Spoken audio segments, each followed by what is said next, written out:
I'm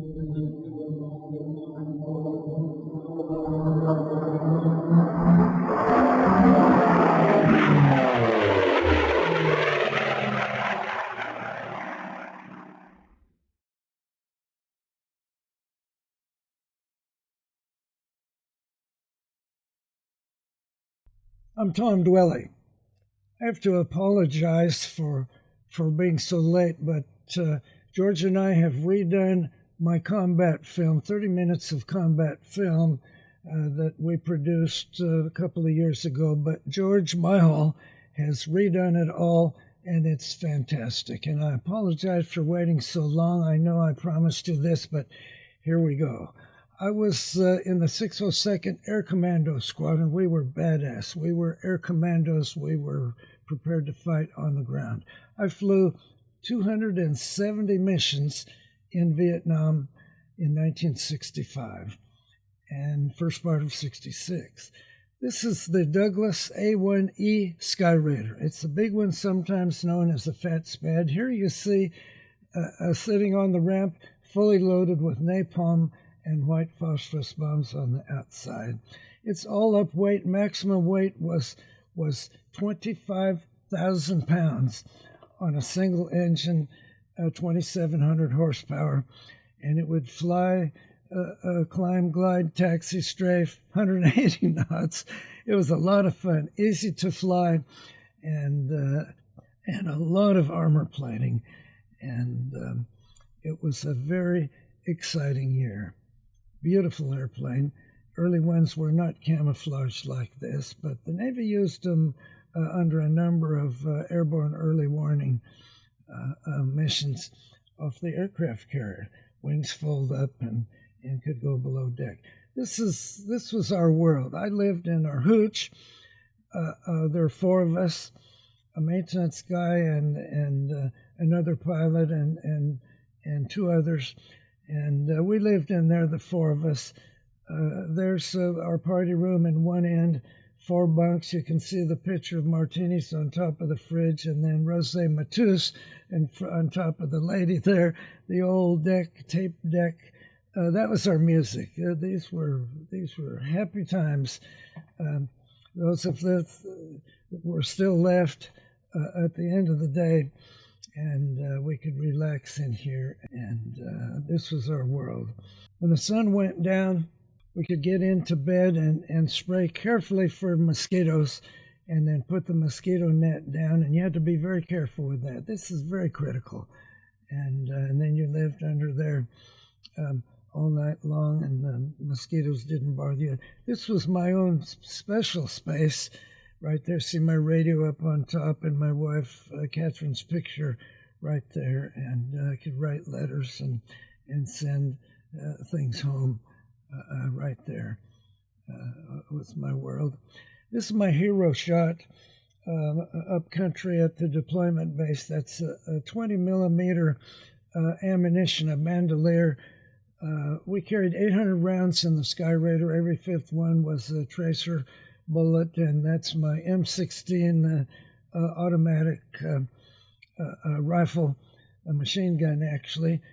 We had it with us all the time, and we carried it actually in the cockpit. We were prepared to repel boarders at the base at all time. As I say, we were air commandos, trained to fight on the ground as well as in the air. We were badass. Those were 20 millimeter ammo cans I'm standing on there. Here is yours truly doing a pre-flight of bombs. There you can see 6 260-pound fragmentation bombs. Hits the ground and blows stuff all over everywhere, and frag bombs. This is me in the cockpit there. Unusual picture, and I'm in the office here. And look fairly relaxed, strangely enough. I suspect we're coming home. Here's John Larson took this picture, and it's of me, a prayer picture with wall-to-wall napalm there, canopy back and sleeves rolled up. That's the only air conditioning we ever got, was to put your sleeve out in the airstream. This is CBU-14 cluster bomb units. They dribble out the back, very effective, very effective. We had them back then, and the airplane is sitting on pierced steel planking. It's everywhere, on the ramp, even on the runway. It's a 750-pound napalm bomb on the stub right there. Underneath is a 150-gallon centerline tank. Those are cluster bombs there, 6 cluster bombs, CBU cluster bomb units. My buddy Jim Wheeler was killed Easter Sunday. A little propeller on the end of that came off in flight, and it armed. And as it was released from the airplane, they all banged together and went off and blew the wing off, and he went in. That was Easter Sunday, 1965. I'm pre-flighting a bomb now with my Nikon right there. You know, I was pretty uncomfortable doing this. I got 270 missions, and you know, it got to be very routine. But during the Cuban Missile Crisis, I had a nuclear rocket which I sat on for 4 years, and I was totally at ease with that. There's my ever-present Nikon, and there's the propeller I'm talking about. Little bitty, the wire pulls out, and then the bomb has to fall a couple of 100 feet away from the airplane. They need alarm, otherwise it could end badly and ruin your whole day. Here's the guys all ready to go, fairly relaxed. This is the bomb dump there. You can see the frag bombs on the far side there, and then ammo cans there. On the lower left is the little machine that they use to oil the rounds as they go into the airplane. On the upper right is the tube that the forward air controller has on his airplane to launch a 2.75-inch rocket with a white phosphorus head. That's how they mark the target for us. You'll see. Here's the airplane sitting on the ramp at Queen Yun Mortar Mountain on the background. This was a beautiful area, a beautiful time of day, rainbow. We had a lot of that. Good time to take pictures. Here's the guys turning around, an airplane getting ready to go. And I loved my photography. John Larson and I are the only ones that brought back really good film like this. Here's the ramp at Queen Yun, again, our deployment base. A lot of moving parts going on here, loading and reloading. And when the heat was on, when the Viet Cong were close to the base, trying to attack us, get in, we could turn 4 airplanes in 18 minutes. 4 airplanes, refueled, bombs, and guns in 18 minutes. Throw away the checklist, and you talk about moving parts. Oh my God, everybody knew what to do, and this would have made Air Defense Command proud. Our standard was 15 minutes, and it wasn't this tough. This is how our airplanes were marked. March, April, May of 1965. All of our airplanes were marked with Vietnamese markings. This was Secretary of Defense, Robert McNamara's secret war. And the airplanes were like this. And we had to have a Vietnamese airman or somebody in the right seat of the airplane during this time, because he was the observer and I was the pilot. And correction, I got that backwards. He was the pilot and I was the observer. In fact, they couldn't fly and they couldn't even speak English, so it was a fright. But after May 1965, then they just repainted that. And this is old Magnet S. This is a forward air controller, Mach the Fac McAllister. He just could draw a fire, and he was always there for us.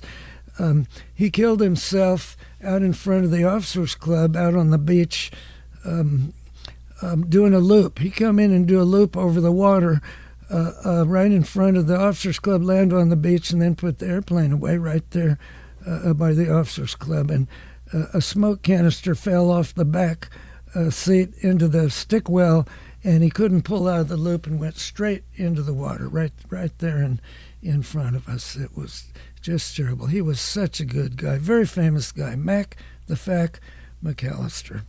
Here's the forward air controller, stalled and went in under full power. You can see the propeller tips are facing forward. That tells me a big stall from high up and under full power, because the tips go forward when you're under power. Here is South Vietnam, just beautiful, stunningly beautiful. The entire east coast of Vietnam is just like this. Here's a place which was beautiful. This would be a place for a great, big complex, a big hotel complex after the war.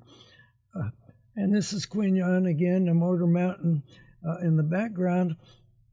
Viet Cong would sit up there and launch mortars at us and direct their own fire, which was really irritating.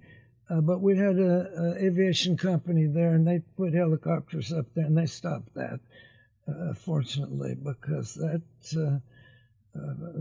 was, as I say, irritating. This is mail call. Wow, mail call was exciting time. And that's my crew chief, Sal Martinez, there. He's tickled. And if somebody got a saucy letter, they had to read it out loud, and it was a hoot. Reading their wife's comments, and we could never tell stories about that, but I tell you, everybody did it, and it was a hoot. This was our ops area. Our sergeant, he kept the whole show going there, and you can see our M16 rifles there, machine guns, fully automatic. We actually flew with those in the cockpit. We had to be armed all the time. Here, coming back from a mission, close formation, you can tell there's no ordnance under the wing, and we flew like this all the time, just like the Thunderbirds. I mean, that's what we did, this was our job.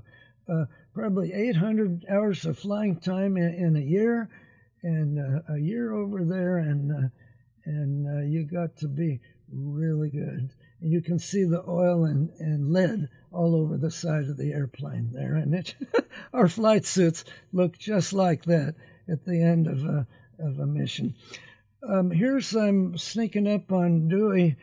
I covered this in my book. He had tried to kill me, drag me into the trees. In fact, it was him that went into the trees and was headed over to the South China Sea 3-4 clicks away to bail out, and I'm trying to catch him here. Dewey, wait, don't jump out, don't jump. He knew I had a camera and was trying to catch him so I could get a picture of his airplane beat up on the leading edge coming out of the trees, and I discussed this at some length in my book, Life in the Fast Lane.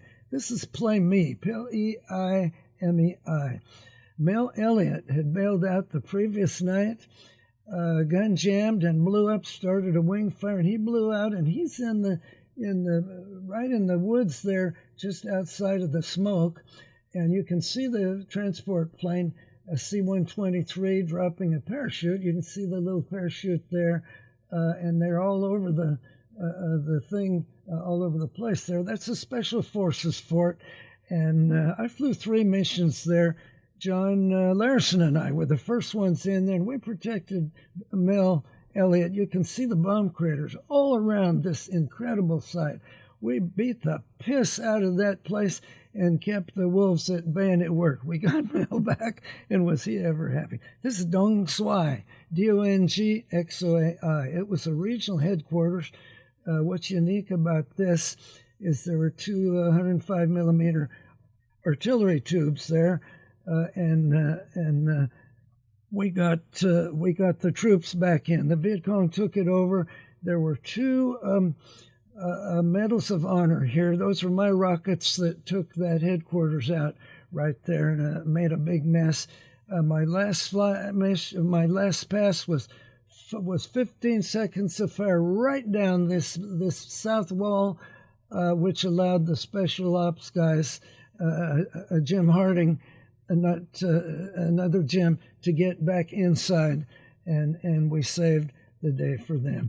Here's my book again, Life in the Fast Lane, and I've covered all of this, many pictures, 122 pictures in there, and could always find some way to entertain yourself. It just seemed to be endless. Somewhere we can show a picture of a special mountain.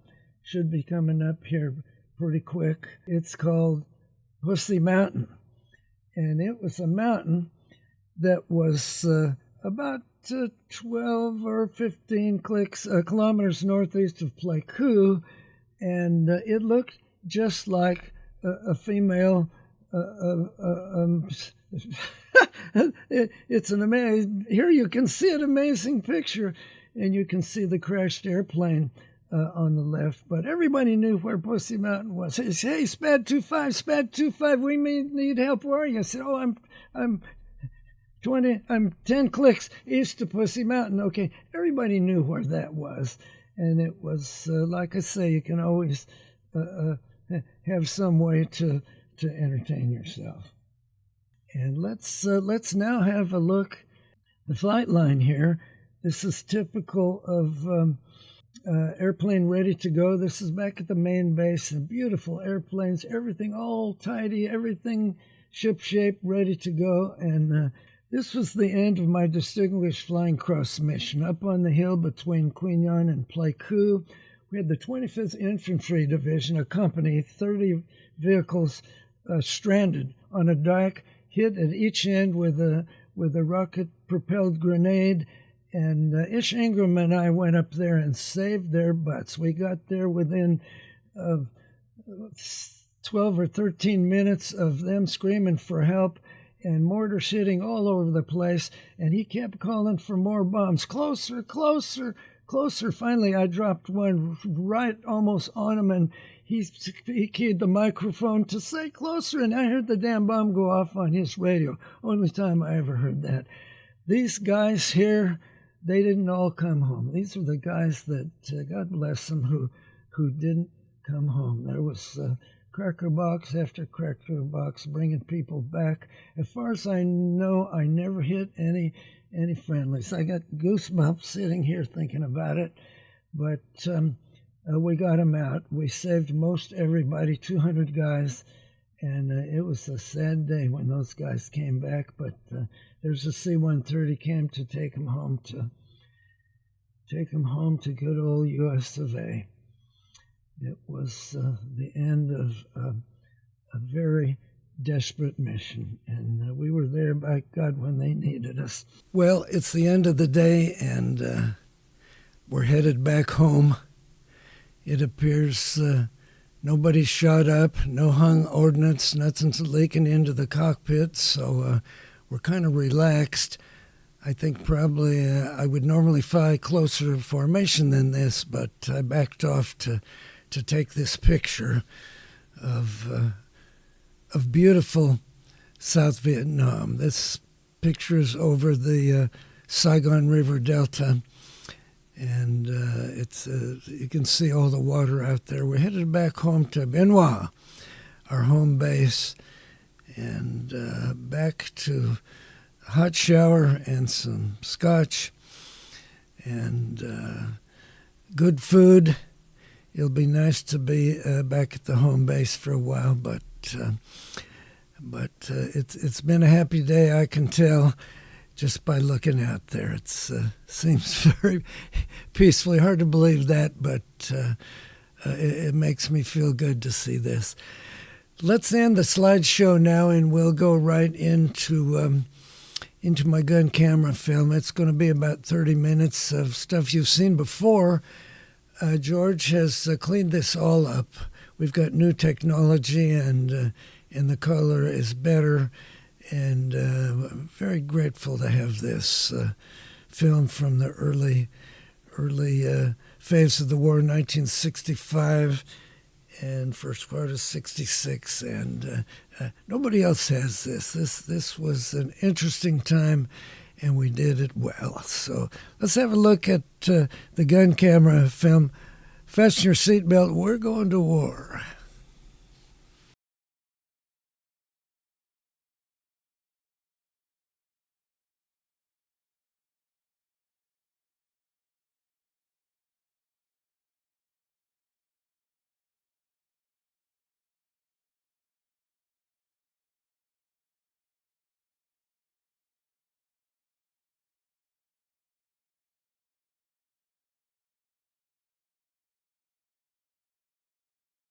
Hello, I'm Tom Dwelle again. This film is recovered from the cutting room floor when I was in Vietnam in 1965. You've seen this before, but George Myhall from the Office of Image Archaeology has restored this film, so it's much, much better than it was. All the frames, many of them a frame at a time. Here you're observing one of our sergeants, Air Force sergeants, training the Vietnamese Air Force to load bombs on a Douglas A-1E Skyraider. I flew 270 fighter bomber missions in 1965 and first part of 66. And here we are loading one up. This particular aircraft is a Vietnamese airplane. Had 12 stores and four 20-millimeter cannons, 800 rounds of Mach 20 millimeter.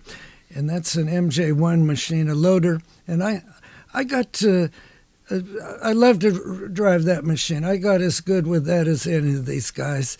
And you go and pick a bomb up from the crane off the trailer and then pop it up there, and then you take the shipping plug out and screw in a fuse.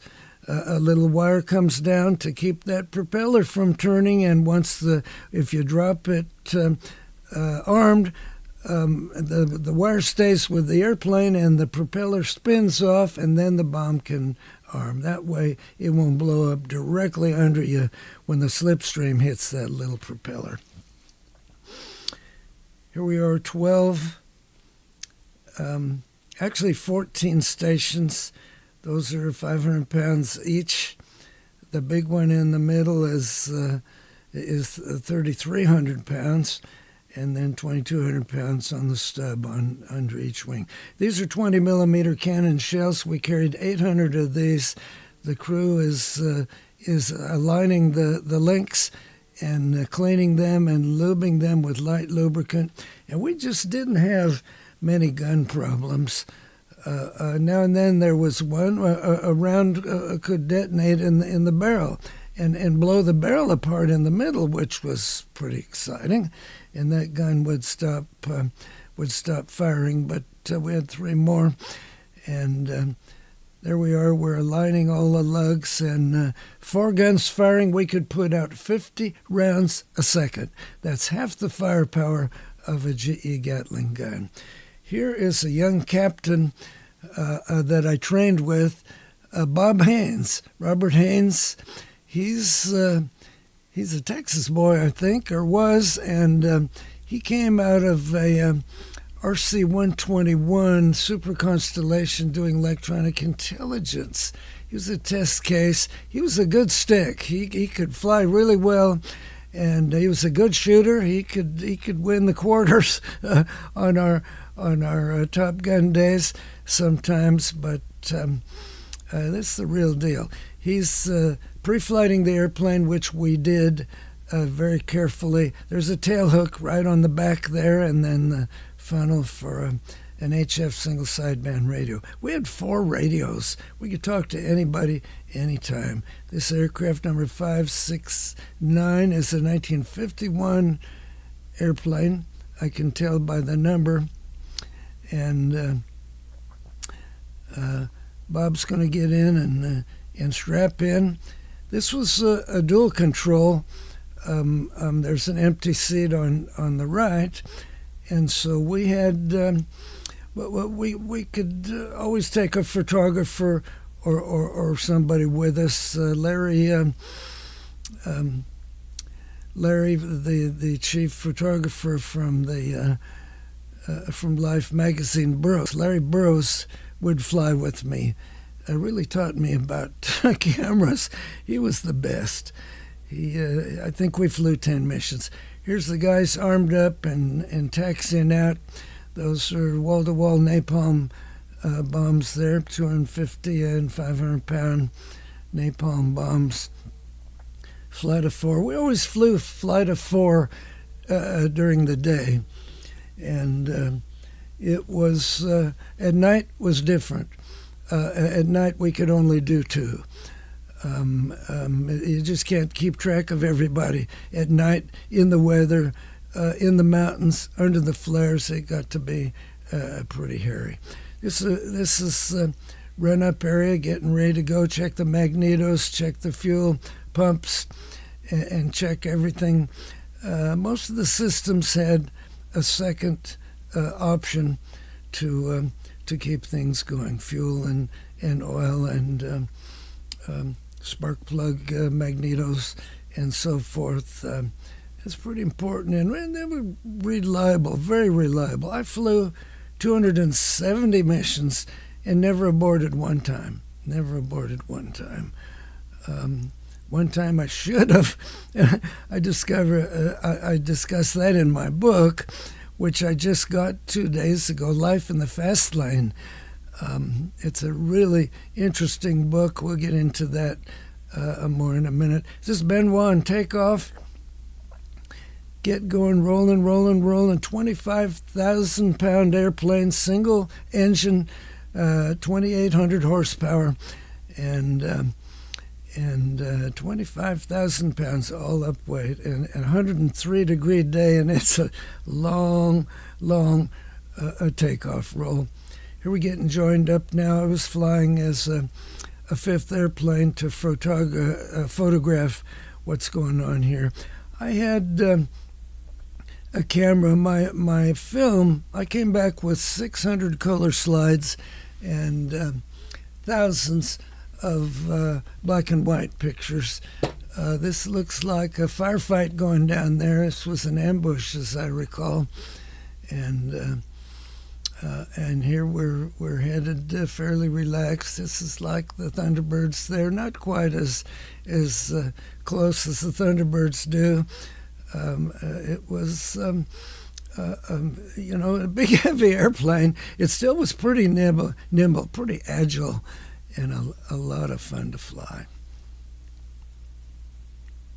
Boy, that takes me right back watching this. Wonderful airplane. The controls were hydraulically operated and hydraulically boosted. Okay, here's the dive bomb pass, and I'm tucked right in there now. We're going to see some bombs come off. This is a typical dive bomb pass. He's getting lined up, and or maybe it's strafe. No, he's strafe. You can see the smoke coming out there. And pull up and turn. When you're strafing sampans out in the Mekong River, you had to pull up and turn, because a ricochet would come back and you could shoot yourself down. It's a little better gunshot. Again, 50 rounds a second, 20 millimeter. The cannon shell explodes when it hits something.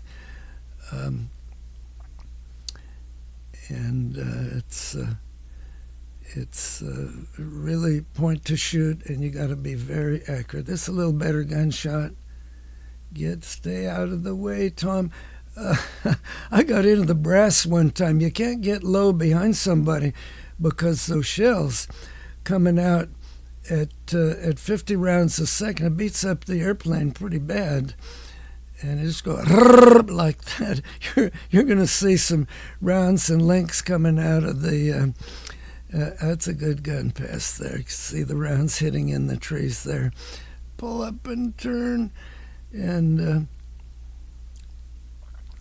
it got to be pretty exciting. We're getting joined up now, headed home, and no more ordnance you can see under the wing. We're checking each other over. No hung ordnance. Nothing leaking at the bottom. And this is the office here. That's the RMI stick there. And we could hit bombs and rockets and do everything just by holding onto the stick. Transmit, receive without taking your hand off the stick. Here we are, headed out again. You can see the pointy things out in front of the airplane. Those are daisy cutters. A bomb would hit in the marsh and go in and then explode and not go anywhere. But here you can see we used the shipping plugs. We would weld a worn-out 20-millimeter gun barrel on the shipping plug, screw it back in, use an instantaneous fuse on the tail, so when the plug hits the ground, it sets the bomb off in the air. And that worked really well, except in the swamp. So ultimately, I recommended, which was approved, we weld a flat plate on the end, which we did, and then ultimately we got real fancy ones. Here's another shot of the daisy cutters and our 150-gallon centerline tank. My flight commander landed at Queen Anne one time with 150 gallons of 115, 145 octane fuel. Landed at Queen Anne. John Larison had a picture in the book of him sliding down the runway, fire as far as you can see, and he got out and was safe. That's the armament selector. Click, click, click, click, click. You could select whatever stations you want, and you could release them automatically, or every time you push the pickle button, something would fall off. Typically from one wing or the other. 1, 11, 3, 9, 5, 7. I can still remember opposite wing every time, every other time, and otherwise you can't drop 2,000 pounds of bombs off of one wing and expect to roll out. So it's pretty important. Looks like a blown join up. Yeah, let's throw this one away, Tom. Oop. Good. Good. Hanging right in there. Tom, you're getting a little aggressive there, boy. So here we go again. You can see the rice paddies out there. That's why the North wanted the rice paddies. There's rice everywhere, and Michelin had rubber trees, rubber farms. We'll get into that in a minute. But typically the Viet Cong would have their areas close to water, so they could transport their fuel and their weapons and what have you. You can see the trench line there. I don't know what that was, but somebody got some good hits. Those are high explosive bombs, look like 250-pounders. Here's a napalm shot. I can feel this coming up. This Office of Air Force Information took a 250-pound napalm can and put a rapid sequence still in a 16-millimeter Cinecam looking both forward and aft. And so going into a target, I could hit the pickle button, the rocket button, and start the front cameras, and then when things started falling off, the back camera would start up, and we got this film back. All the film that you see in all the Hollywood things is my film. Here's one. This is very unusual. He's flying right behind me. You're going to see a napalm can fall off the right wing on the outboard, I think, or inboard one. Come on, get ready. He didn't like me. There it is. There it comes off. That's a 500-pound napalm bomb, and boom, it goes. And you can see him release another one, which gets hung up. You can tell by the way it shakes. Watch how the wing shakes. It's another shot. This is right along the water. A little bit of rubber there. We're starting to see some rubber. Michelin. Wow. There, see, a bomb got hung up and shook the whole airplane. And we're lucky. There's the igniter jetting out ahead. The igniter was a little white phosphorus. That's white phosphorus there. There's a good one. It burns at 5,000 degrees Fahrenheit, 5,000 degrees.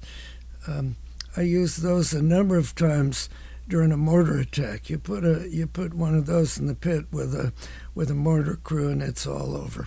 And it spreads out around the size of 4 football fields, something like that. We're getting into rubber there. Right there you can see the Michelin plantation rubber trees.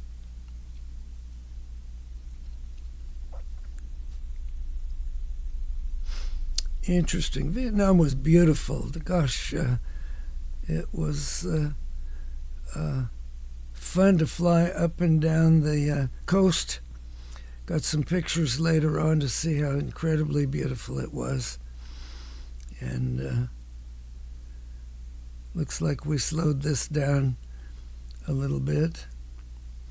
The French had plantations out there, and they had big houses, and our forward air controllers would land down in the Comal Peninsula, down in the south, and stay there.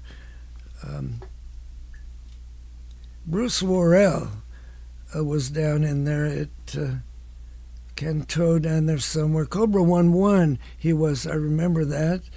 And he lived in a big French house with his airplane right outside. There's a rubber plantation. We're going to see some plantation houses here now.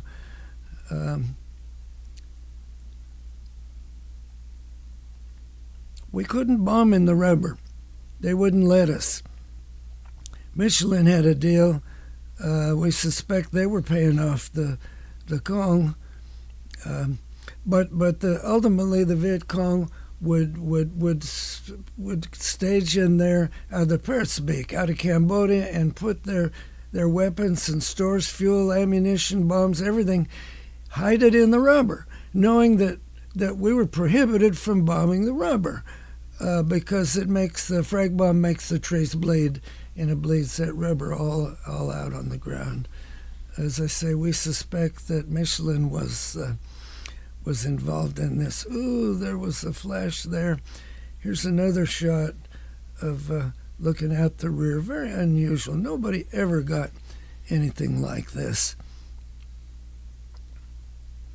And good old Sandy. When we started going north, our call sign was Sandy. Air Rescue. I wrote the ops plan for that. Oh, that's strafing there. That's bullets hitting the water there. Okay, pull up, Tom, and turn now. Turn, boy. There you go. Just out in the flat. Little napalm on the other side there.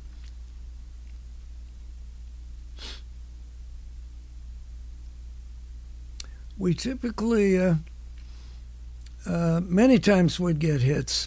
In the middle of a big firefight, when they were waiting for us, oh, we got hit bad. But something like this, we'd get hit, typically in the tail. The next day I'd come out, or the next mission, and my crew chief would say, Lieutenant Dwelle, you got hit again. Yesterday, I said, where was it? In the tail? He said, yeah. I said, good place for it. Good place for it. During World War II, they did a study about hits. Okay, hey, don't fly through the smoke, Tom. Could be pieces of a locomotive in there. You don't want to do that. I think it just barely eked it out. Wasn't going to be a locomotive that day anyway, but they blew up World War II. It'd take an airplane out. A P-51 Mustang would take them right out. Never got those guys back. Interesting. There, I forget what we were after this day. But during World War II, they said, look at all of the holes in the tail. We got to do armor plating in the tail. Wait a minute. Let's think about that. It's not going to hurt anything in the tail. There's wires back there, cables and what have you. No fuel or anything significant. But the guys that didn't come back got hit up front, where the armor plating was. So let's have more armor plating up in the front of the airplane, please. Never mind in the rear. We can stand a lot of that.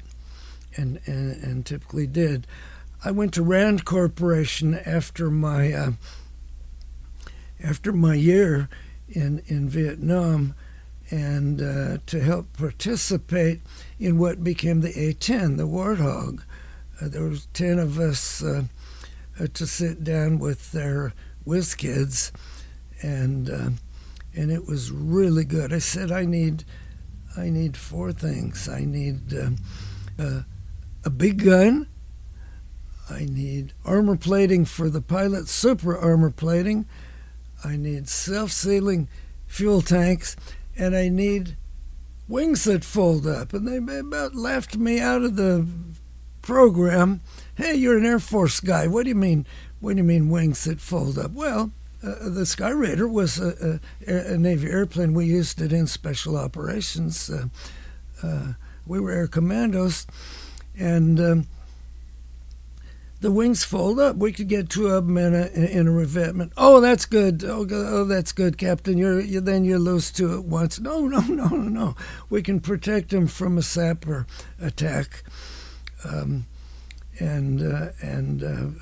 If something goes off nearby, it has to be a direct hit to take you out. It's pretty good stuff here.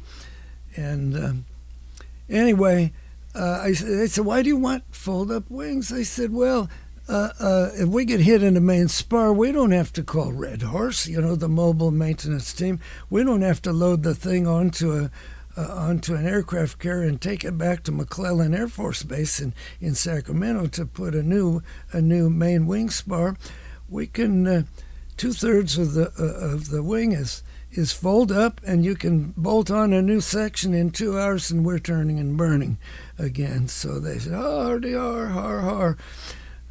Anyway, they didn't do that, but 3 out of 4 ain't bad for what became the A-10.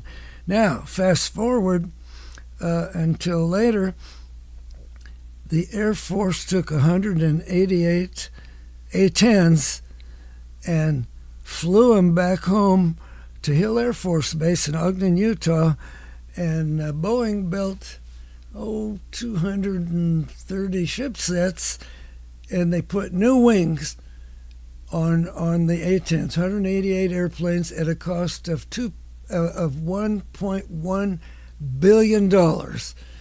And they did it. They didn't fold up, but they just bolt on outer wing sections. So that's the next best thing. Anyway, so that dumbass Captain Tom Dwelle wasn't too dumb after all.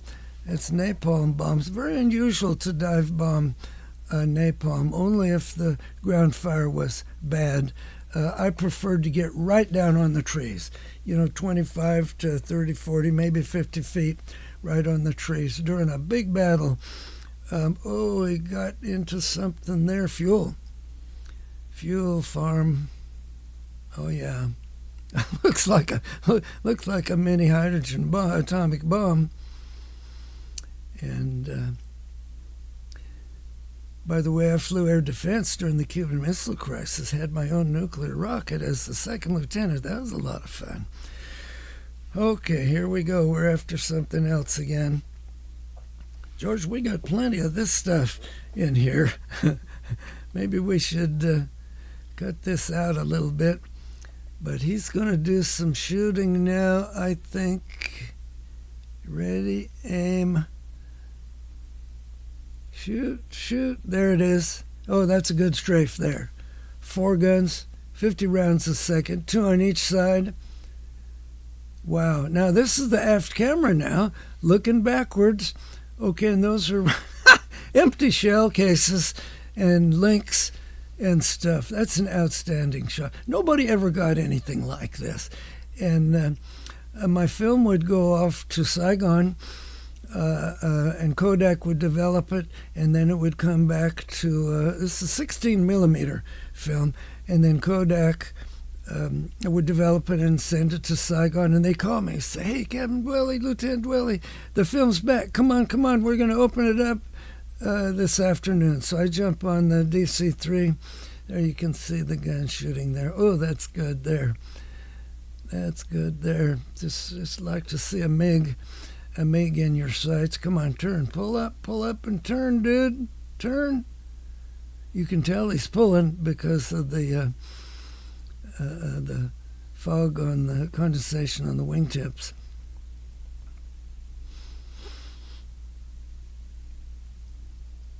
You're right, some of this does need to be pulled out. This is good stuff here, George. This is some of the early strafe stuff can come out. Yeah, but leave this in. This is good. We're still there now. That's a good turn. Yeah. Boy, you better turn when you're over the water, like I said. And this is better rear footage right here. Good stuff here. Wow. Like I say, you can't get behind somebody like this because it'll sound like a hailstorm, and it's beat up the leading edge of the airplane, and it would irritate the ground crew. Now, see, this is the kind of a strafe deal here where you better pull up, dude. Oh, it's napalm. Oh, yeah, he's into something. Ooh, that's an igniter.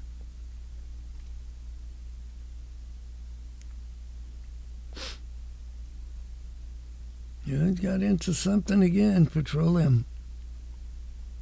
Black smoke. Yeah, black smoke, wow. Oh, here's some more rubber.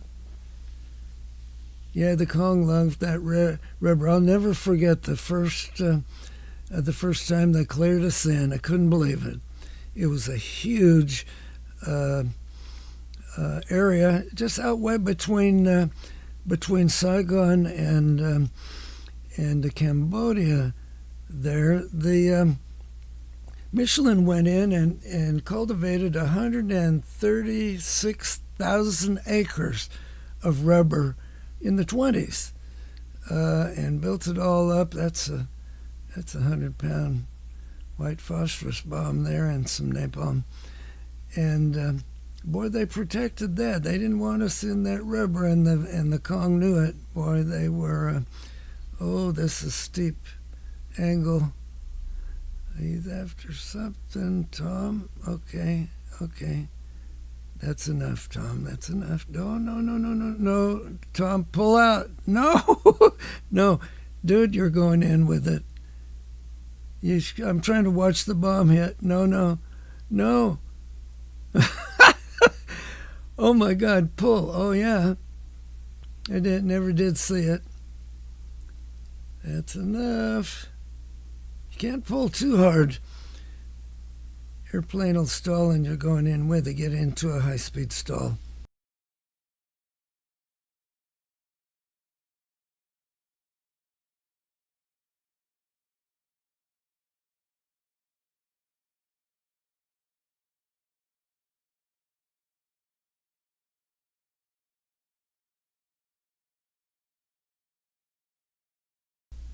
Also make your head spin a little bit, won't it? If you pull really too hard, you can get G-lock. As I'm recording this today, it's the 10th of it's 911. Oh my God, it's 911. 25, 6, 7 years ago, and we're off to the Reno Air Races, the very last Reno Air Races, which we won 3 national championships in the 86 class. And finally, with my Hawker Sea Fury, which is it's a great big, it's a British airplane, a last of the piston engine fighters, and I could race in the unlimited class. That airplane was a lot faster than my Skyraider. I've seen 550 miles an hour on the course at Reno at 30 feet, going around the pylons. 9-mile course around pylons and slightly less than 1 minute. And I tell you what, that's a lot of excitement, just like real combat. There's some guys there that shouldn't have been out there, that just weren't as experienced as us. We'd kill somebody on average of one every other year, sometimes as many as three. Great Cape May air disaster in the 70s was 4. When Jimmy Leeward went in, I think the 11th of September 2011, back then, he lost control of the airplane. He was doing 531 miles an hour at the time, and he went into the crowd. Killed 10 people, and Jimmy Leeward is no more. He was a good guy, too. I loved him. He was the best racing I ever did was against him, and I miss him. R.I.P., brother. R.I.P. We did lots of that over here. We lost 39 of our 100 airplanes. Just looking at my gun sight there. Oh, that's rubber. That's Michelin. Hello, boys. Watch out. We got you in our sights. And we lost 39 of our 100 airplanes, 33 guys dead, and 4 in Hanoi. We got 3 back. We got 3 of my Skyraider buddies back, but boy, it was a tough year, my God. It was an interesting year. It was a lot of fun, actually. I mean, I don't know why you do it if it wasn't fun. I get a lot of heat on that from people who've seen this film, but by God, we went out there to protect the guys that were in trouble, and they were going to die. They were going to die. I didn't like napalming babies and killing women and children. It's not like that at all. That happens sometimes, but that's really unfortunate. And as far as I know, I never hit any friendlies. God help me if I ever did. But it was exciting. It was a lot of fun. And as I say, if it wasn't fun, I don't know why the hell you'd do it. Some guys couldn't do it. Some guys couldn't do it or wouldn't. They'd get out one mission or one real bloody mission, and they'd come home and just be violently ill and say, I've had enough of this. I want to go home. Speaking of that, here we are landing back at Benoit. What do we got? A Canberra bomber there, a British bomber lining up on the runway, waiting for takeoff. And we're going to touch down. Oh, yeah, right over the Dong Nai River. Jerry Johnson got shot down on takeoff, crossing the Dong Nai River. A Kong lay in a sampan, shot straight up. Oh, that's a C-130 and 123 British Canberra bombers. Oh, nice touchdown. He just crossed over the cable there.